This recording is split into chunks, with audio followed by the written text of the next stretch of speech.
சந்தாவோட வீட்டில் கல்யாண விஷயத்துக்காக பெரிய பேச்சு நடக்குது. சந்தாவோட அப்பா இப்போ உடனே கல்யாணம் பண்ண முடியாது, இன்னும் 6 மாதம் காத்திருக்கணும்னு சொல்கிறார். அதுக்குள்ளே சில நிபந்தனைகளை வைக்கிறாரு. இதை கேட்டதும் ஹீரோ வீட்டில் உள்ளவங்க கொஞ்சம் டவுட் ஆகுறாங்க. நம்ம எல்லாத்தையும் ஒத்துக்கிட்டாலும் கடைசியில் பொண்ணே தரமாட்டோம்னு சொல்லிடுவாங்களோன்னு பயப்படுறாங்க.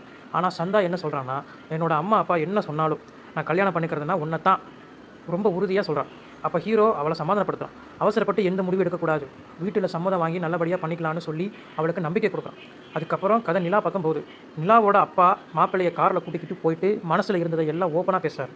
என் பொண்ணு ரொம்ப வசதியாக வளர்ந்தவ, இங்கே ஒரு டிவி வாங்குறது கூட கஷ்டப்படுற நிலை, காதல் மட்டும் இருந்தால் போதாச்சு, அவள் சந்தோஷமாக இருக்கணும்னு சொல்லும்போது அவருக்கு ரொம்ப கவலை தெரியும். அதோட அவர் இன்னொரு பெரிய விஷயமும் சொல்கிறார். நான் சென்னையில் ஒரு நல்ல ஃப்ளாட் வாங்கி தரேன், வீட்டுக்கு தேவையான எல்லா பொருளும் வாங்கி தரேன், நீங்கள் 2 பேரும் தனியாக சந்தோஷமாக வாழணும்னு சொல்கிறார்.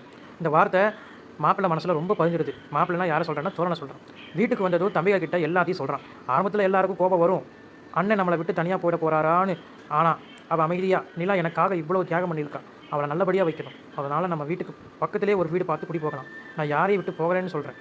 அதுக்குள்ளே ஒரு சின்ன சந்தோஷமான சீன் இருக்குது. வீட்டில் உள்ள பையன் நான் டிஎன்பிசி படிக்க போகிறேன், அரசு வேலைக்கு போகணும், பெரிய அதிகாரி ஆகணும்னு சொல்கிறான்.